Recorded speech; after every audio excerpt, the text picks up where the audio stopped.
Hello everyone and welcome back to this series on Feed the Beast Revelation 2. So in this episode we are going to look at getting some more resources. I'm talking about like long-term resource production. So we're probably going to look at making a quarry. And a quarry in the sense that I'm probably going to build a builder. So if we look at a builder from RF Tools, we craft this up and then we can actually make the Quarry Card. And with the Quarry Card, we're able to then mine up resources from below and kind of save them into an inventory. So this is all things that I've done before. And if you are familiar with RF Tools and the builder, you know that you can most likely just craft this item. And it's relatively cheap. If you look at the resources involved in it, it does require some diamonds for the actual Quarry Card. So we have, 3, 4, so 4 diamonds. And then the rest of it's just redstone, and I think this is just, redstone and iron and some bricks and paper. Very easy to do. And the actual builder part of it's even cheaper as well. So you have an ender pearl, which I do have 1 ender pearl. I think maybe 2 ender pearls left. Let me check. Yeah, I got 4 ender pearls. Okay, nice. I did get some stuff. I did get these teleportation wands and stuff like this from just finding the Nether Fortress. So I did find quite a few wands, but these do require. I think these are the ones that actually eat up your XP. So I don't have that much XP to burn on these, so I'm not actually not going to use these very much. And but yeah, I do have some ender pearls. I have been getting really lucky with finding the. I think they're, what are they called? You get them from, these nebulous hearts. So actually I've gotten 2 of these so far in this game.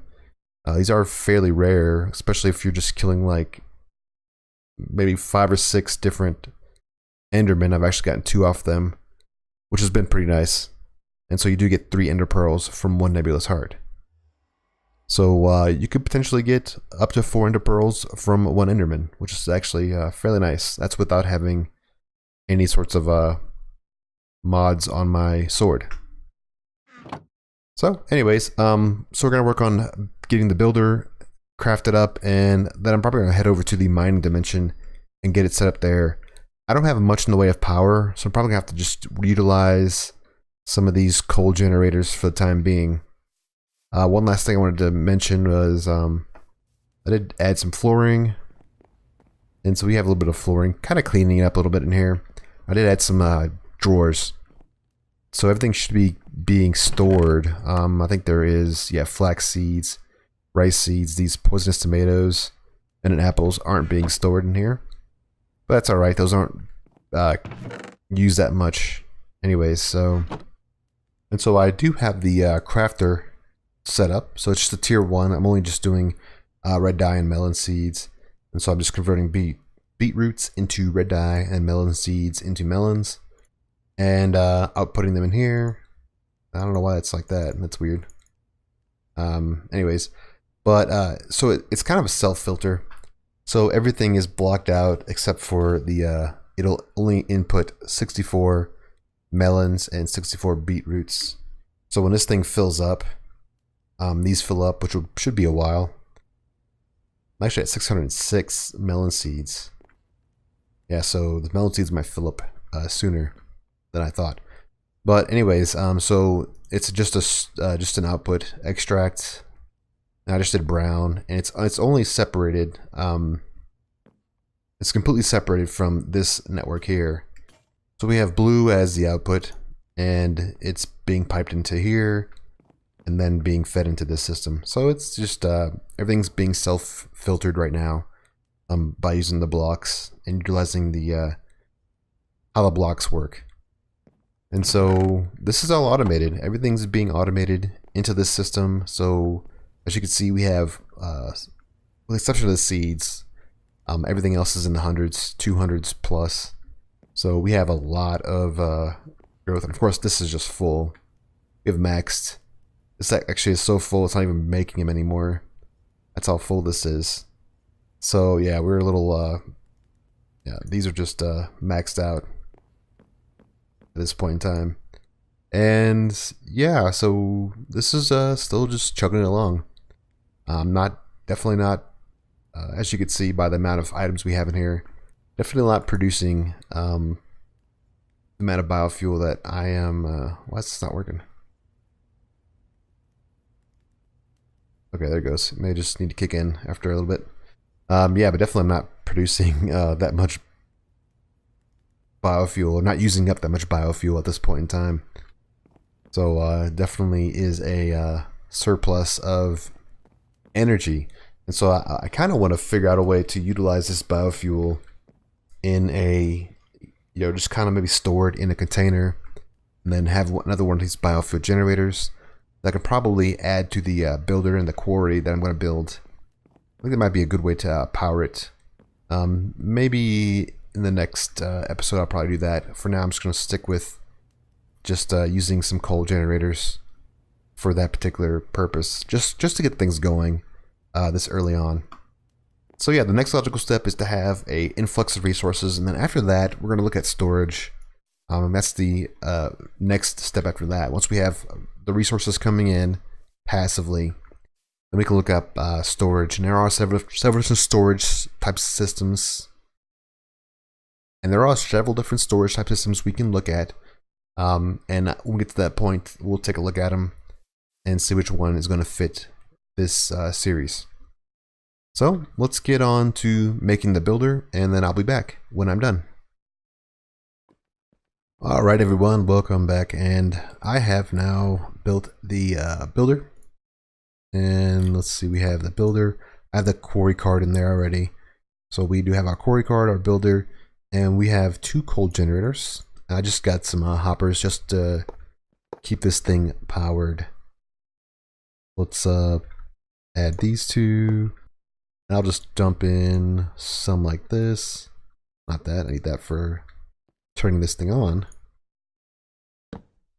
And then we could put our chest on top of this. And so we have our power being generated from the 2 coal generators. And we have our builder here. Now what we need to do is configure this quarry card. We could just right click on something and then we can just configure this. So the things we want to do is we want to void out anything in this section. We don't actually need to worry about this. And I want to not void that out because just in case something down there has endstone, I want to keep endstone. Maybe like a hive or something like that. I'm not sure what would produce endstone in this dimension, but just in case. So I'm going to do void or dictionary as well, because that'll get rid of andesite and stuff like that. And the reason why I want to do this is because every time it picks up a block, it uses up a lot of power. And so at this point in time, we want to conserve as much power as possible. So this will help us conserve power. So next thing we can do is I like to click on this, and then I just like to turn on. So we can turn on and see what chunks are which. So we can just pick up the chunks as they are. Let's see, let's start with, you can right click on your builder to tie the card to the builder. Then we just pick a chunk. So let's pick this chunk here. Start there and there. So we have a full chunk. Not that. Did it, oh, it copied. That's great. Okay, it doesn't matter. I think I got the right dimensions. And so look, we have a 16 by 1 by 16. So the middle number is the depth. So it's just X, Y, Z. So the middle number is going to be depth. And so with depth, we're going to need to go down. Let's see, we are at Y level 70. We're going to need to go down 70. And now we need to offset that by -35. So that should get us all the way to the bottom. We can always just throw it in here. And is it running? No, it's not running. Good. Yeah, it should be off. We can always throw it in here. We can just click on this support mode, preview mode, and it should be able, should allow us to see the depth. And so if I just just break this one block here and flip it on, flip it off, flip it back on. Yeah, we see that it's actually showing below the ground. So it's going to start at this level and then go all the way down to the very bottom. This entire chunk at the end should be mined up. And this is kind of how I get started with just gathering resources like this. So we have just a simple power production, which we can upgrade easily. And we have our builder here, and we're just going to keep mining chunks. And the best thing about this dimension is that everything is stone, you know, or some kind of type of stone. So we can easily see which chunks have been mined and which chunks have not been mined. So when we mine this chunk, it'll all turn into dirt. That's another benefit of having the mining dimension being the place that we actually mine our stuff at. So I'm going to let this, actually just going to run this. And eventually we'll run out of power. Or there'll be not enough power to actually run this thing. But we can see that's going to at least start off pretty fast. And then, yeah, we'll only have things that we really care about. Such as ore, you know, different types of materials like apatite and amber and coal. And of course, you know, diamonds and redstone. So all those things will show up in this top chest here, which is a golden chest. It's kind of overkill for this, but at the very least, we won't run out of space. And everything based on this card, everything that is not, you know, everything that's like stone will be voided automatically, which will save us power because it won't be mined up, and which should eventually save us space as well, because we don't have to actually deal with that. The end game sort of thing you do with this is you build the Tesseract from Ender.io, and that will let you pump power into this system and export material. So that's kind of the end game, and of course you hook it up to your entire processing system and get that going. But for now, this is going to suffice, and of course this these 2 stacks of charcoal should be good enough to keep us going for a while. But yeah, this is going to be passive, and I could start at a lower level, so I could start at like Y level 30 if I needed to. But I don't know. I wanted to just get everything in a chunk, just because it makes it easier to see which chunks I've actually completed. If I started at Y level 30, I wouldn't be 100% sure if I actually did that chunk or not, because pretty much anything below or anything above 30 is not that great. I mean, you have tin and you have silver and stuff like that, but 30 is where gold and stuff starts, and so you get gold, diamond, and all that below that level. So as we can see, we are at Y level 65 right now, and so it's going to, you know, slowly tick through that Y level as power generates, and then we'll move to the next level. And so this is going to be a very slow process, and what we can do is we can actually enable this chunk to be loaded. Okay, so we are in this chunk right here. So let's just claim this one chunk, and yeah, that should be good. We only need to have this one chunk loaded because that's where our actual machine is, and it'll automatically load that chunk for us as long as this chunk that we're in is loaded. So yeah, this is gonna keep producing stuff. Get iridium ore. Oh, that's thermal foundation. Okay, yeah, that's not really useful. It's only useful for the coins. And we have apatite now, so I can actually add stuff to one of the farms that requires apatite. But I'll let it finish, and it'll probably take about, you know, a few hours of mining before it finishes. And I can also upgrade my power, which I probably will look at doing very soon. Maybe add like another one in the back here, or maybe a battery system with a bunch of these pumping into the battery to speed this up. Alright, so now that we have our resources being passively produced, one thing I want to look at is speeding it up a little bit further so that we can get a little bit deeper faster. So that's going to require just maybe adding some more power, which is the bottleneck right now. So I'll be back when I've found a solution, and then we can work towards completing that solution so that we can get more resources faster. Alright everyone, I'm back, and I'm actually just going to try to build one of these biofuel generators and see how it works by powering our quarry down there. So I did get a stone drum full of biofuel. That should be enough, I think, to keep this thing going. I think I can input and output directly from the biofuel generator. If not, I'm just going to get a liquid conduit. So let's get this thing built. I should have everything. Yeah, I do. All right, let's. I'm just going to grab a liquid conduit just in case. Hopefully, I have some. Maybe I don't have any. Let's check up here. I have some glass and I have some conduit binding. That should get us what we need. There we go. Alright, let's see what we need for this. Let's see if this actually improves. I mean, it should improve it no matter what, but let's see how much it improves it. I forget the RF per tick these things produce. Does it tell me in this book here? Yeah, 160. So that's going to be quite a bit of improvement. These are only do, together they do 120. Put there. Let's put this back here.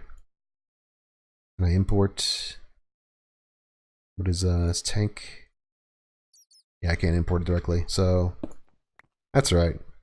This is all in the same. Yeah, this is all in the same chunk. So we should be fine. All right, let's one of these. Let's extract, and it's gonna go into here. And that should produce power at 160 RF per tick. And so this thing's now is going to be getting a pretty good amount of power, over double the amount of power it was getting. And so we're on 55. You can turn on highlighting, and it shows you how fast this thing's going. So we can see down there how fast it's going between blocks. Now if I were to pause this,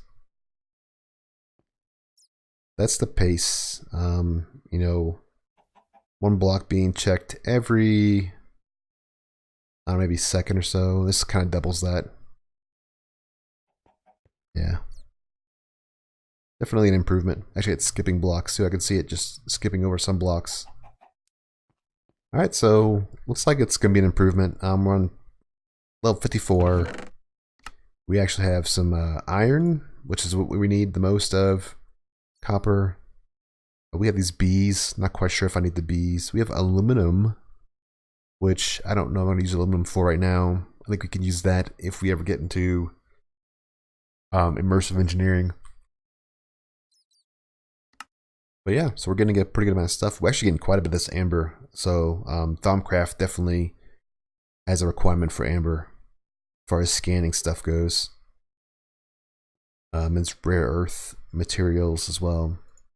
We're getting some Thaumcraft stuff. But looks like we're going to get the main thing we need is iron and copper. So we have a good amount of that now. I'm gonna let it run and let's see how we're doing. We're doing decent on charcoal.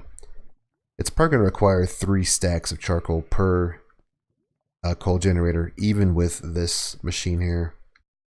And we're on, oh wow, we're actually, yeah, we're going to burn through this fuel pretty fast. Huh. Alright, well, we'll find a bigger drum as well and get things being produced that way.